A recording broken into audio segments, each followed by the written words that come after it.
Último tramo de Entre Líneas y a partir de este momento vamos a conversar con el director general de Salud del Ministerio de Salud Pública, con el doctor Gilberto Río, que nos acompaña también gentilmente esta noche. Doctor, gracias por venir.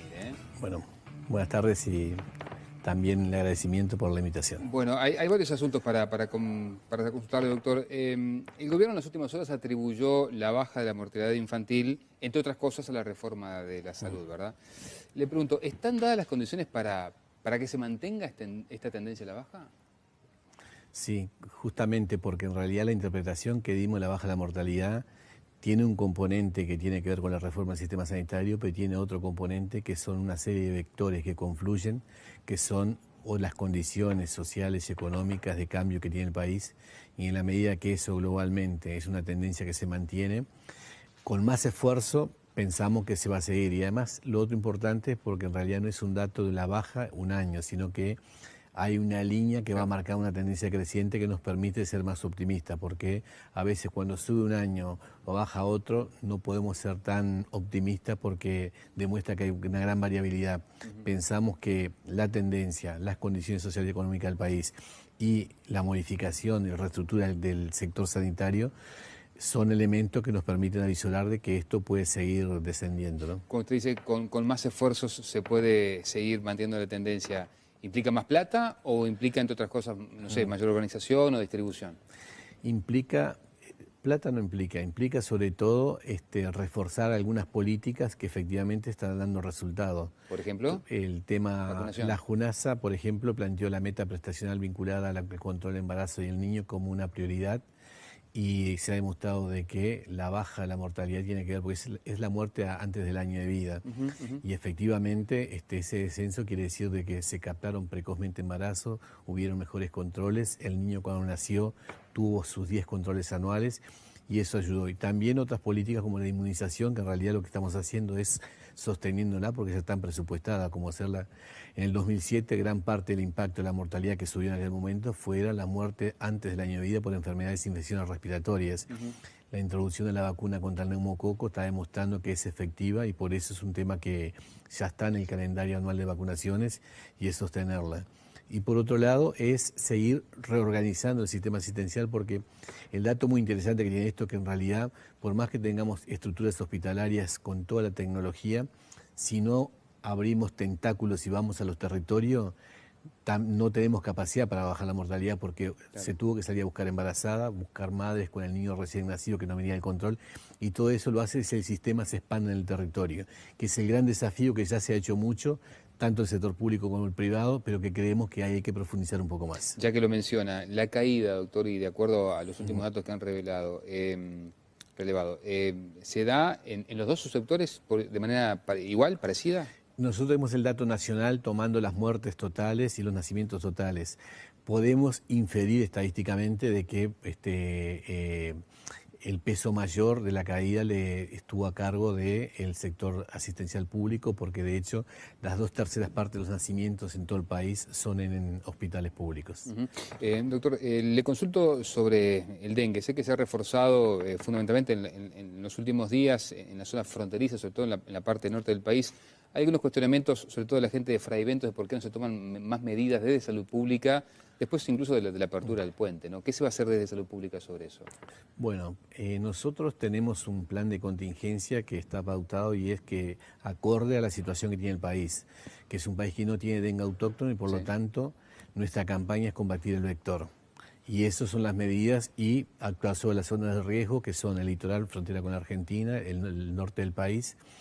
Y básicamente se trata de monitorear, digamos, cada tanto la ciudad, porque este es un mosquito domiciliario, y si se detectan arbitrampas positivas, fumigar acorde a las pautas internacionales y extremar la vigilancia. Nosotros, ¿qué agregamos este año? Porque cada vez el dengue va bajando más en Sudamérica, es que hemos incorporado una actualización del cuadro clínico de dengue para que el equipo de salud lo tenga presente, porque hay que ver que salvo los equipos de salud del Hospital de Fuerzas Armadas, que tienen una experiencia acumulada de ver dengue 2, 3, 4, 5 casos por año por las misiones de paz que están en el exterior, el resto de los equipos es una enfermedad que hace muchísimos años en el país Y no es menor tener claro cuál es el cuadro clínico, porque las primeras medidas son el aislamiento, que son medidas efectivas, porque la experiencia de Paraguay hace 3 años, cuando hubo aquel colapso, gran parte del colapso fue que hubieron dificultades para el diagnóstico clínico de esos casos. Y desde el punto, y lo otro nuevo que estamos haciendo, sobre todo en este caso la frontera con la Argentina, es que en el proceso de mejoramiento en relación con la Argentina, por primera vez desde el año pasado estamos tomando medidas de vigilancia en común con el lado argentino. Y en el caso concreto ahora en Fray Bento, que es el lugar más relegado, porque ahí es donde había menos contacto, esta semana se está haciendo un curso de capacitación para profesionales de la salud vinculado al tema de la detección de las larvas, manejar los elementos de control para aplicar la fumigación y sobre todo también tener claro los elementos del cuadro clínico, porque es una zona que no se pudo trabajar por mucho tiempo, ¿no? Se viene la campaña contra la gripe, ahora nomás la semana que viene empieza la campaña de vacunación. ¿Qué diferencia va a tener con la que se llevó adelante el año pasado? Bueno, la primera diferencia, que es una buena noticia, es que, y estamos adelantando, es que todas las dosis que nosotros hicimos comprar en noviembre del año pasado ya están en el país. Usted recuerda, el año pasado hubo muchas dificultades para el acceso al estocamiento de las vacunas. Por otro lado, es que vamos a dar una sola vacuna, una vacuna trivalente que tiene los antígenos que permiten combatir a la H1N1 y a los virus comunes de la gripe estacional. Y lo que estamos haciendo ahora es distribuyéndola en todo el país para también evitar los sucesos del año pasado. Cuando tengamos garantía que todos los vacunatorios tengan la vacuna disponible, pensamos que ya la semana que viene, alrededor del martes, estaríamos largando la campaña. Esa es otra diferencia, digamos, porque el año pasado prácticamente íbamos reponiendo stock sobre la marcha desde el aeropuerto hasta Artigas, era una cosa que fue muy compleja. El tercer elemento distintivo de esta campaña es que mantenemos el criterio que se adoptó el año pasado de que no va a haber una vacunación universal, digamos, que es un criterio que tomaron todos los países, que tomó la OMS, en el sentido de que hay que seguir enfocando en los grupos de riesgo y vamos, en primer lugar, a respetar el grupo de riesgo histórico de esta vacuna antigripal, que son los niños de 6 meses a 4 años y los mayores de 65 años. Y en el medio vamos colocando aquellas otras poblaciones que por la pandemia H1N1 son pasibles de ser infectados, y que son las embarazadas, los obesos, las personas que tienen patología respiratoria crónica o cardiovascular, que a veces una gripe común la puede descompensar, y naturalmente también colocamos ahí a personal de salud que está en contacto directo con el paciente y los servicios de emergencia, que eso se llama desde el punto de vista sanitario, Fuerzas Armadas, Policía, Bomberos, que tienen que estar sanos ante cualquier emergencia, ¿no? ¿Cuánto es el costo? ¿Cuánto se ha invertido en esto? Bueno, el costo, no tenemos todavía la cifra exacta, pero teniendo en cuenta que no vivimos con el panorama de la compra del año pasado, que era con la tensión de la posibilidad de una segunda ola de la pandemia, que fue un costo muy alto, además con 2 vacunas diferentes. Lo que sí podemos adelantar que va a ser una disminución muy sensible al costo que tuvo el año pasado la vacuna para el Uruguay, y la cantidad oscila a las 500.000 dosis de acuerdo a las proyecciones que hicimos en función de estas poblaciones que mencioné anteriormente, ¿no? Va a haber una campaña especial porque todavía los fríos no han apretado y los uruguayos somos un poco zaraganes, ¿no? Sí, en realidad nosotros la semana que viene, como tenemos la vacuna y la vamos a tener distribuida, empezamos la campaña, pero la semana posterior, la semana de turismo, va a haber un reforzamiento de la campaña porque coincide con la semana de vacunación de las Américas, donde todos los países deben hacer algo vinculado al tema de vacunaciones y va a ser una oportunidad para reforzarla. También está el hecho de que vamos a tener móviles que van a ir a los lugares justamente para no esperar a que la gente llegue.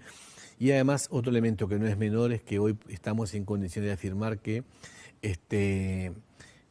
todos los efectores del subsector público, del subsector privado, van a tener vacunatorios, porque el año pasado algunos prestadores integrales del sector privado no tenían vacunatorios y eso en algunos territorios determinaba que se cargara mucho sobre los vacunatorios públicos. En la medida que el Ministerio le da la vacuna, y en estas giras que estamos haciendo el Ministerio por el Interior fue de las cosas que insistimos, y va a haber vacuna en todo el sector público, privado, de Montevideo, interior, tanto capitales como la parte más rural, y Y para eso la logística y distribución juega un papel fundamental, ¿no? Bien. Doctor, de las últimas, ¿se va a multar finalmente al Sheraton por lo que pasó con el episodio Sabina? Bueno, entraríamos en una gran contradicción si no hubiera una multa, teniendo en cuenta el impacto que tiene la política vinculada al antitabaquismo en Uruguay, las leyes que hay al respecto y la modalidad que se aceptó, digamos, la ley en este país, que es una aceptación no solamente de los usuarios, sino de la población, de las instituciones, de todos, digamos, los organismos públicos y privados, y que fue un hecho evidente público, obliga a que se actúe de oficio.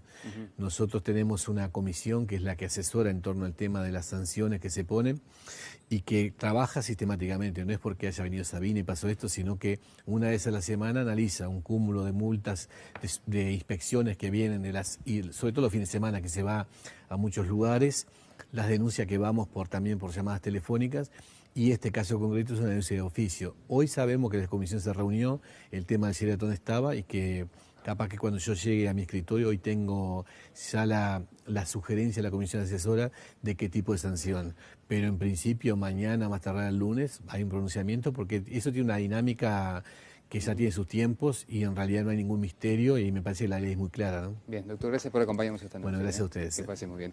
Bueno, y sobre el final nos había prometido, para una segunda intervención, nos ha dicho Nicolás Núñez hablar sobre los beneficios que se van a establecer para determinadas viviendas, un proyecto que se viene estudiando a nivel del Poder Ejecutivo y que está muy próximo a presentarse al Parlamento, ¿no? Así es, en verdad el Parlamento ya lo viene analizando y está muy próximo a sancionarse. Hay expectativa por parte del Poder Ejecutivo de que en el correr del mes de abril, a más tardar, bueno, en el Senado por lo menos quede sancionada esta ley de vivienda, que va a regular, según la expectativa que tiene el gobierno, no solo el precio de la compraventa de los inmuebles, sino que también va a tener un impacto muy fuerte sobre la demanda en los alquileres, ¿no?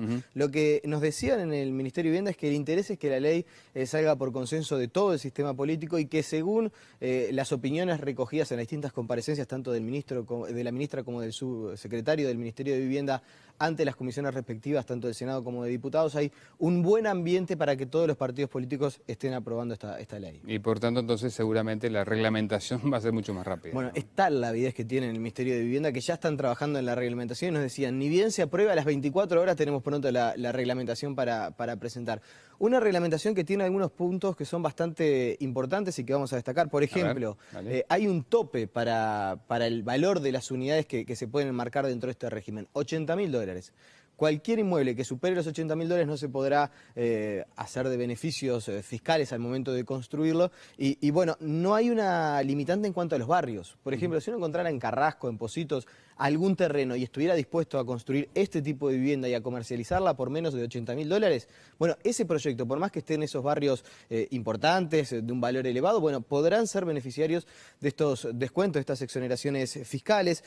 No va a pasar lo mismo, por ejemplo, en los balnearios ni en los puntos turísticos. Allí se va a analizar bastante bien de cerca, porque claro, es lo primero que surge, ¿no? Claro. Elijo un terreno en algún lugar turístico, en algún punto donde se pueda comercializar y a menos de $80.000 vendo una vivienda con exoneraciones fiscales. Bueno, va a haber una comisión del Ministerio de Economía y del Ministerio de Vivienda para analizar caso a caso los proyectos de inversión y otorgar estos beneficios. Un beneficio que hace muy atractivo al negocio, además por algunas facilidades que da el Estado. Claro, imagino además las empresas constructoras frotándose las manos, ¿no? Claro, sí, hay muchísimos interesados, ya no solo en nuestro país, sino también del extranjero. Por ejemplo, empresas españolas que ya han manifestado su interés de invertir. Yo decía que es un negocio muy atractivo, no solo por las exoneraciones fiscales y por los beneficios al momento de la construcción, sino también porque el Estado garantiza la compra o en realidad la venta del 50% de las unidades que se construyan. Es decir, la empresa que construya las unidades, que realice la obra, va a tener un 50% de la obra ya adjudicada con el Estado, o bien como garantía o como subsidiario de las distintas familias, de los distintos contribuyentes que puedan acceder a los inmuebles. Bien, gracias Nico. Amigos, hasta aquí llegamos, ¿eh? Nos reencontramos con muchísimo gusto, como siempre, la semana que viene. El jueves a las 21:30 aquí en Canal 20 TCC. Que pasen muy bien, buena semana.